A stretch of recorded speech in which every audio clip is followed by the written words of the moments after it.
नमस्कार. उमेद आयुषच्या ऑनलाईन प्लॅटफॉर्मवर मी प्रफुल्ल कुमार तुम्हा सर्वांचं पुन्हा एकदा मनापासून स्वागत करतो. डिपार्टमेंटल CDPOच्या संदर्भामध्ये आपण मुलाखतीची तयारी सुरू केली. सेकंड की आन्सर की आल्यानंतर बहुतांश आपल्या सगळ्या बंधू भगिनींचे फोन मेसेज सुरू झाले आणि आपल्या तयारीला सुद्धा वेग लागला. मी तुम्हाला पहिल्या टप्प्यामध्ये सर्वांना सांगितलेलं होतं की डायरी करायला पाहिजे आपण. आणि विदाऊट डायरी पहिल्यांदा जर मुलाखतीला आपण सामोरं जात असेल तर तयारी होऊ शकत नाही, असं माझं वैयक्तिक मत आहे. याचं कारण असं की आपल्याकडे दिवसभरामध्ये खूप साऱ्या जबाबदाऱ्या असतात आणि काहीतरी आपलं मिस होऊन जातं आणि ते मिस होऊ नये, तयारीला योग्य अशा पद्धतीची दिशा असावी. म्हणून ते जर रिटर्न आपण वर्क करत असेल, व्यवस्थित नोट करून घेत असेल, तर मला असं वाटतं की आपला इंटरव्ह्यूचा जो टप्पा आहे तो व्यवस्थितपणे पार पडणार आहे. मग आता आपण मुलाखतीला जात असताना काय काय तयारी केली पाहिजे आणि महाराष्ट्र लोकसेवा आयोगाला उमेदवारांबद्दल काय माहिती असते, हे जर दोन प्रश्न व्यवस्थितपणे आपण समजून घेतले तर मला असं वाटतं की तुमचा मुलाखतीचा प्रवास हा सुकर बनतो. मुळात मुलाखत म्हणजे काय हेच आपल्याला कळत नाही. बहुतांश विद्यार्थी मित्रांचा गोंधळ इथे होतो की मुलाखत म्हणजे नेमकं काय. घरी आपण आपल्या परिवारातल्या मेंबरशी गप्पा करतो किंवा प्रश्नोत्तरे करतो, तशा पद्धतीची ती गप्पा आहे का? किंवा कुठेतरी शाळेच्या कॉलेजच्या कट्ट्यावर किंवा बाहेर चहाच्या टपरीवर आपण चर्चा करतो तशी ती आहे का? नाही. एखाद्या कंपनीमध्ये आपण ज्यावेळेस अपॉइंट होतो किंवा त्या अपॉइंट होण्यासाठीची जी मुलाखत असते ती कशी असते? आणि महाराष्ट्र लोकसेवा आयोगाची मुलाखत, ज्यामध्ये ऑफिसर लॉईक क्वालिटीज चेक केल्या जातात, ती मुलाखत कशी? या सर्व मुलाखतीमध्ये किंवा चर्चेमध्ये फरक आहे. मग आता आपण याची तयारी कशी केली पाहिजे? तर तयारी करत असताना महाराष्ट्र लोकसेवा आयोगाकडे आपल्या बद्दल कोणकोणती इन्फॉर्मेशन असते, म्हणजे माहिती असते, हे पहिल्यांदा आपल्याला माहित असायला पाहिजे. पॅनल मेंबरकडे आपल्याबद्दल एक तर आपण स्वतः तिथे बसलेलो असतो त्यांच्या पुढे, आपली देहबोली, बॉडी लँग्वेज, आपले हातवारे, आपल्या चेहऱ्यावरच्या भावना हे त्यांना प्रकटपणे दिसतात. त्यावरून त्या काही गोष्टी त्यांना जज करता येतात. तुम्ही खोटं बोलत आहात का? तुम्ही खरी इन्फॉर्मेशन सांगत आहे का? तुमच्या बोलण्यामध्ये तुम्ही अडखळत आहात का? तुमची गडबड होते आहे का? तुम्ही त्या सगळ्या संदर्भामध्ये तयारी व्यवस्थितपणे केलेली आहे का? तुमचा सिक्वेन्स व्यवस्थित आहे का? कधी-कधी असं होतं, की आपण तयारी खूप करून जातो आणि आपल्याला प्रश्नच कळत नाही. प्रश्न एक विचारला जातो आणि त्या अवतीभोवतीची जी काही माहिती आपल्याला माहिती आहे, ती आपण फटाफट उत्तरं सांगण्याच्या बहाण्याने ती पॅनल मेंबर समोर मांडत असतो. मग कदाचित ते अपील होत नाही. मग आपल्याला वाटतं, की मुलाखतीला मी खूप सुंदर उत्तरं दिलीत किंवा माझी मुलाखत खूप वेळापर्यंत चालली, जास्त काळ चालली, मात्र मला मार्क्स आले नाही. याची मूळ कारणं आपण तपासणं खूप जास्त गरजेचं आहे, की तुम्हाला जर प्रश्न काय विचारला आहे, हे व्यवस्थित समजून घेण्यासाठी 1-2 सेकंदाचा पॉज घेणं आणि मग उत्तरं सांगणं अपेक्षित असतं. आता मग महाराष्ट्र लोकसेवा आयोगाच्या पॅनल मेंबरकडे कॅन्डिडेट बद्दलची जी कुठलीही इन्फॉर्मेशन असणार आहे, त्या इन्फॉर्मेशनवर आधारितच प्रश्न त्या ठिकाणी तयार होणार आहे. त्यामुळे त्यामुळे आपल्याला कोणालाही कुठेही घाबरून जाण्याची आवश्यकता अजिबात नाही. आता ही जी प्रोफाईल आहे, इथे तुम्हाला स्क्रीनवर दिसते. ही प्रोफाईल सर्वांनी, ज्या मंडळींनी डिपार्टमेंटल CDPOची परीक्षा दिली, मर्यादित विभागीय महिला व बालविकास अधिकाऱ्याची परीक्षा दिली, त्या सर्वांनी ही प्रिंट काढा आणि मी सांगतो त्या सगळ्या बाबींवर व्यवस्थितपणे मार्क करून घ्या आणि डायरीमध्ये त्या तयारीला लागा. आपण बॅचमध्ये सुद्धा त्या सगळ्या गोष्टी व्यवस्थितपणे स्टेप बाय स्टेप करूनच घेतो आहोत, ही बाब इथे लक्षात घ्या. आता ही जी तुमची प्रोफाईल आहे, बरोबर आहे, या प्रोफाईलची तुम्ही प्रिंट काढा. नंबर 1. आणि इथे तुम्हाला मी सर्वांना सांगितलं की इथे तुम्ही 1 नंबरला सर्वात आधी डायरी करणं अपेक्षित आहे. जर डायरी नाही म्हणजे अजूनही तुमच्या तयारीला सुरुवातच झाली नाही, असं माझं वैयक्तिक मत आहे. तुमचं किंवा इतरांचं कदाचित वेगळं असेल, मला माहिती नाही. मी एकदम करेक्ट वेने तुम्हाला घेऊन जातो. म्हणजे पूर्णपैकी पूर्ण मार्क आपल्याला मिळवायचे आहे किंवा सर्वोच्च मार्क मिळवायचे आहे. या पद्धतीनं आपण एखाद्या परीक्षेची, एखाद्या मुलाखतीची, एखाद्या कुठल्याही ज्या घटनेला आपण सामोरे जातो त्याची तयारी केली पाहिजे, या मताचा मी आहे. नंबर 1 इथे या डायरीमध्ये पहिल्या पेजवर, पेज नंबर 1, पेज नंबर 1 वर तुम्ही आपलं नाव इथे लिहिणं अपेक्षित आहे. सेकंड नंबर तुमचं पद लिहा. म्हणजे कुठलं? CDPOचा उल्लेख करा. हे दररोज तुम्हाला दिसू द्या. तुमचं नाव आणि तुमच्या नावाच्या खाली ते पद दररोजपणे दिसू द्या. आणि इथे लिहा विषय मुलाखत तयारी. मुलाखत तयारी. अशा पद्धतीची डायरी करा. या डायरीमध्ये या सर्व बाबी लिहा.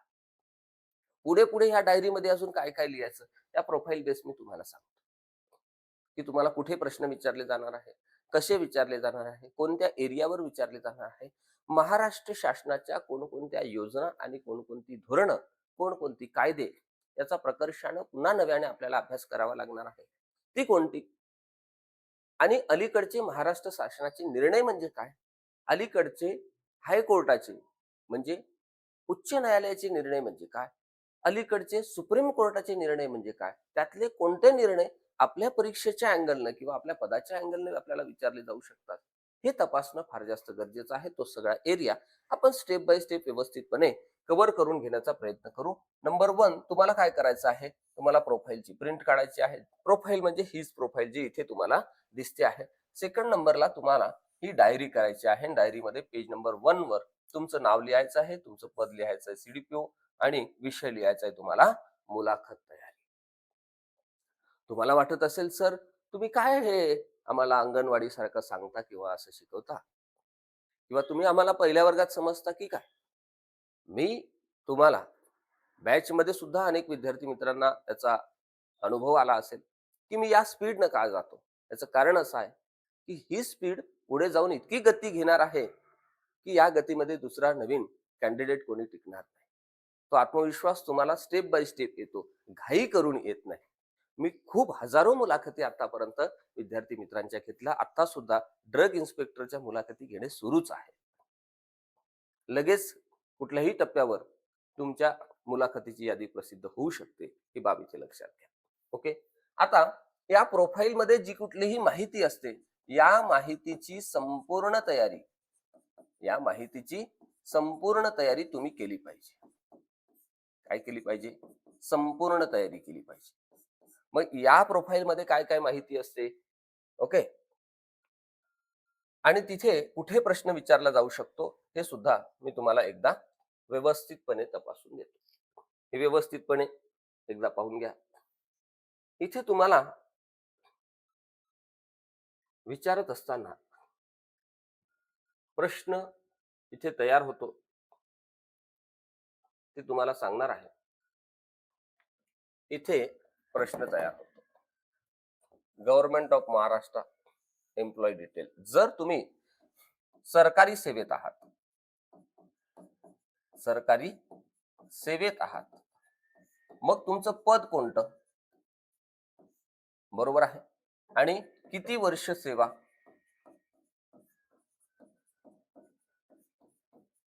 किती वर्ष सेवा केलेली आहे, आणि त्या सर्व संदर्भामध्ये याची संपूर्ण माहिती, संपूर्ण माहिती तुमच्या वहीमध्ये तुम्ही लिहून ठेवणं अपेक्षित आहे. तुम्ही जर म्हणत असाल की मी 15 वर्ष काम केलेलं आहे, 10 वर्ष काम केलेलं आहे, मला सर तुम्ही इतकं बेसिक का सांगता? ज्यांनी 10-10 वर्ष सर्व्हिस केली, ज्यांनी 15-15 वर्ष सर्व्हिस केली, त्यांनाही त्यांच्या डिपार्टमेंट बद्दल संपूर्ण माहिती नसते. पहा, माझं स्टेटमेंट जाणीवपूर्वक तुम्ही लक्षात घ्या. मग त्यासाठी आपल्याला काय करावं लागतं? तयारी करावं लागते. म्हणजे माहीत असलं तरी कधी-कधी त्यावेळेत ते आठवेल का? सांगता येत नाही. आणि नवीन आपण पॅनल समोर ज्यावेळेस जातो, फार सिनियर मंडळी पॅनल मेंबरवर बसलेले असतात. माझ्यासारखे नसतात. माझं जेवढं वय आहे तेवढं त्यांना प्रशासनाचा, प्रशासकीय कारकिर्दीचा उत्तम, शिस्तबद्ध आणि प्रामाणिक कर्तव्याचा अनुभव असतो. आणि मग त्या सगळ्या मंडळींना अपेक्षित काय असतं? उद्याचा अधिकारी कसा असावा? तर तो अलर्ट असावा. उद्याचा अधिकारी कसा असावा? तो संवेदनशील सुद्धा असावा. उद्याचा अधिकारी कसा असावा? तो अटेंटिव्ह असावा. तो हजरजबाबी असावा. त्याच्याकडे प्रचंड नॉलेज असावं. त्याला समस्येची जाण असावी. त्याच्याकडे अनुभव असावा. आणि असा करेक्ट ऑफिसर निवडणं, ज्याला आपण ऑफिसर लाईक क्वालिटीज म्हणतो, तो निवडण्याची जबाबदारी घटनात्मक असलेल्या आयोगावर आहे. ही बाब इथे लक्षात घ्या. आणि बरेचदा आपण जीवन जगत असताना, काम करत असताना, एखाद्या क्षेत्रामध्ये घरी समजून घेणे हा प्रकार असतो. म्हणजे काय? मला ते करायचं नव्हतं, माझ्याकडून झालं, तुम्ही समजून घ्या यावेळेस. शासनामध्ये असं चालत नाही. शासनामध्ये पर्टिक्युलरली काम झालं पाहिजे. असं चालत नाही. आणि खूप मोठी जबाबदारी आपल्यावर या पदाच्या निमित्तानं येणार आहे, ही बाब इथे लक्षात घ्या. आणि खूप चांगली सेवेची संधी तुम्हा सर्वांना प्राप्त होणार आहे, कारण जागा 258 आहे, ही बाब इथे लक्षात घ्या. आतापर्यंतची सर्वात मोठी ही 258 पदांची जाहिरात आहे. त्यामुळे संधी कोणी सोडू नका. मी त्याला काय म्हणे, संधी सोडू नका, माझं हे वाक्य लक्षात ठेवा. ठीक आहे, चला पुढे जाऊ. पुढे इथे तुम्हाला डॉक्युमेंटचे नंबर्स वगैरे सगळे आहे. ओके. त्यानंतर आता इथे आहे तुमचा ऍड्रेस. इथे तुमचा आहे ऍड्रेस. यामध्ये तुम्हाला तुमच्या तालुक्याची, गावाची आणि जिल्ह्याची संपूर्ण माहिती व्यवस्थितपणे करायची. संपूर्ण माहिती. महत्वाची वैशिष्ट्ये, महत्वाची वैशिष्ट्ये आणि तुमचं जे डिस्ट्रिक्ट आहे त्याचं डिस्ट्रिक्ट ऍडमिनिस्ट्रेशन म्हणजे प्रशासन आणि इथले काही मंत्री महोदय वगैरे, ज्यामध्ये पालकमंत्री, हे तुम्हाला माहिती पाहिजे. प्रशासनामध्ये काय माहिती पाहिजे तुम्हाला? जिल्हा पोलीस अधीक्षक माहिती पाहिजे, तुमचे जिल्हाधिकारी माहिती पाहिजे. ओके, अशा बाबी तुम्हाला इथे माहिती पाहिजे. ओके, चला त्या पुढे जाऊ. म्हणजे इथेही प्रश्न विचारला जातो मेजरली. त्यानंतर आपण जाऊ पुढे अदर इन्फॉर्मेशन. आणि आता इकडे क्वालिफिकेशन डिटेल्स कडे आपण येऊ. पहिल्या टप्प्यामध्ये हा सगळा भाग तुम्ही कव्हर करणं अपेक्षित आहे. ओके, चला इथे SSC तुमचं 10व्या वर्गाचं शिक्षण कुठून झालं, 12वीचं शिक्षण कुठून झालं, त्यानंतर तुम्ही काही डिप्लोमा केला का आणि डिग्री केली का. डिग्री शिवाय तर काही होत नाही. इथे तुमचं जे डिग्रीचं डिटेल्स आहे ते व्यवस्थितपणे करा. आता ह्या डिटेल्स मध्ये काय, तुमची पदवी कोणती आहे, पदवी कोणती आहे, तुमचं विद्यापीठ कोणतं आहे. ठीक आहे, विद्यापीठ डिटेल्स करा. डिटेल्स करा म्हणजे काय, विद्यापीठाची स्थापना करा. अनेक लोकांना मी प्रश्न मुलाखतीला विचारत असतो, येत नाही. तुमच्या विद्यापीठाचं काही नामकरण झालं असेल, ज्याला आपण नामविस्तार म्हणतो, तर ते कधी झालं, का झालं, कोणाचं नाव त्या विद्यापीठाला दिलेलं आहे. समजा विश्वरत्न भारतरत्न डॉक्टर बाबासाहेब आंबेडकरांचं नाव दिलेलं असेल तर त्या संदर्भानं तिथे प्रश्न विचारणं अपेक्षित आहे. राष्ट्रसंत तुकडोजी महाराज असं विद्यापीठ असेल तर तुम्हाला राष्ट्रसंत तुकडोजी महाराजांबद्दल माहिती पाहिजे. संत गाडगे बाबा युनिव्हर्सिटीचं नाव असेल तर त्यांच्याबद्दलची संपूर्ण माहिती तुम्हाला पाहिजे. आणि सावित्रीबाई फुले विद्यापीठ असं विद्यापीठाचं नाव असेल, म्हणजे पुणे विद्यापीठाचं नाव आहे, तर तुम्हाला त्यांच्याबद्दलची, त्या नावाबद्दलची संपूर्ण माहिती आपल्याला पाहिजे. आता ही सगळी महान मंडळी आहे ज्यांचं समाजासाठी, राष्ट्रासाठी, मानव कल्याणासाठी मोठं योगदान आहे. अशी सगळी ही मंडळी आहे. आणि त्यांच्याबद्दल एक 2-3 वाक्य तुम्हाला न सांगता येणं, ज्या विद्यापीठातून तुम्ही आलात, ज्या विद्यापीठातून तुम्ही आलात, ज्या समाजातून तुम्ही आला, ज्या समाजासाठी त्यांचं खूप मोठं योगदान आहे, आणि तुमच्या विद्यापीठाला त्या महान व्यक्तीचं नाव दिलेलं आहे आणि त्यांच्याबद्दलची तुम्ही तयारी केली नाही किंवा तुमच्याकडे इन्फॉर्मेशन नाही आहे, हा निगेटिव्ह अँगल जातो. म्हणून याची तयारी आपण केली पाहिजे. ही बाब इथे लक्षात घ्या. अजूनही आपल्याकडे बराचसा वेळ आहे आणि आपण पूर्ण व्यवस्थित अशा पद्धतीची तयारी त्या ठिकाणी करून घेऊ. ही बाब इथे लक्षात घ्या. ओके, चालेल. चलो नेक्स्ट. त्यानंतर अदर काही तुमचं क्वालिफिकेशन आहे का, आणि सर्वात महत्वाची बाब म्हणजे इन्फॉर्मेशन एक्सप्लेनेशन. आता यामध्ये तुम्ही सुपरवायझर, पर्यवेक्षिका, बऱ्याच मंडळी आहेत. तुमचा जॉब काय आहे, तुमचे कार्य, कर्तव्य, अधिकार सर्व तुम्ही व्यवस्थितपणे करणं अपेक्षित आहे.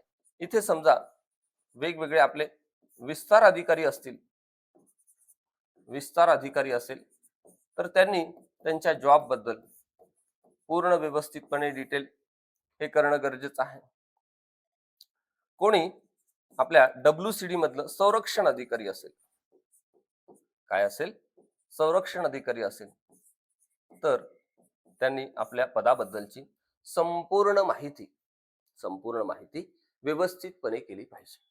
मग इकडे WCD ची जी पदं ह्या परीक्षेसाठी पात्र होती आणि रुरल डेव्हलपमेंटची जेवढी काही ग्रामीण विकासची पदं पात्र होती, त्या सर्व पदांच्या बाबतीमध्ये फोल्डरमध्ये मी डिटेल्स व्हिडिओ टाकतो आहे. डिटेल्स व्हिडिओ टाकतोय. तुम्हाला काही करण्याची आवश्यकता नाही. 10 वर्ष 15 वर्ष सर्व्हिस करून तुम्हाला एखाद्या प्रश्नाचं उत्तर अडखळत असेल, मात्र तुम्हाला तो व्हिडिओ पाहिल्यानंतर अडखळणार नाही आणि एक मोठा आत्मविश्वास तुम्हाला त्या ठिकाणी येईल. त्याबद्दल तुम्ही निश्चिंत राहा. आणि आपण मुलाखतीची याची तयारी अशा बेसिक्स पासूनच करून घेतो आहोत. म्हणून ज्या ज्या बाबी मी ह्या सगळ्या सांगतो आहे, तो प्रत्येक शब्द, ते प्रत्येक वाक्य महत्वाचं आहे. एवढीच जबाबदारी तुमची आहे. ते नोट करा आणि त्यानुसार तुम्ही कामाला लागा. आजच्या ह्या प्रोफाईलच्या पहिल्या सत्रामध्ये मी तुम्हाला एवढंच सांगेन. इथून पुढचा जो टप्पा आहे, नेक्स्ट लेक्चरमध्ये आपण उर्वरित जो भाग आहे तो पुढे जाऊ, कंटिन्यू करू. असे आपले कंटिन्यू सेशन्स हे चालू राहतील. आणि तुम्हाला कोणालाही काही या संदर्भामध्ये अडचण गेल्यास इथे 7038379990 यावर तुम्ही तुमची प्रोफाईल काय करायची आहे, मला पाठवून द्यायची आहे. प्रोफाईल बेसवर कशा पद्धतीचे क्वेश्चन तयार होऊ शकतात आणि आपण कशी तयारी केली गेली पाहिजे, या संदर्भामध्ये मार्गदर्शन आपलं सुरू आहे. आणि खूप चांगले मार्क्स आपल्याला जर आपण तयारी करत असेल तर आपल्याला मिळवता येतात. बाकी मग महिलांच्या बाबतीमध्ये किंवा पुरुषांच्या बाबतीमध्ये आपला ड्रेस कोड कसा असायला पाहिजे, आपण वॉच लावायला पाहिजे की नाही, पेन असायला पाहिजे की नाही, हातात डायरी घेऊन जायला पाहिजे का, फाईल घेऊन जायला पाहिजे का, यावर मी स्वतंत्रपणे बोलील. ते बेसिक्स आहे, ठीक आहे. आणि तुम्ही प्रशासनामध्ये असल्यामुळे तुम्हाला त्या जनरली गोष्टी माहिती आहे, तरी मी तुम्हाला त्याही सांगतो. मात्र हे कंटेंट ओरिएंटेड आपण जाणं, प्रोफाईल बेस जाणं, हे पहिल्या टप्प्यामध्ये समजून घेणं खूप जास्त आवश्यक आहे. ओके, चला आजच्या सत्रामध्ये आपण इथेच थांबू. नेक्स्ट सेशन मध्ये या प्रोफाईलचा दुसरा टप्पा आपण अभ्यासू. ओके, चला, धन्यवाद. All the best.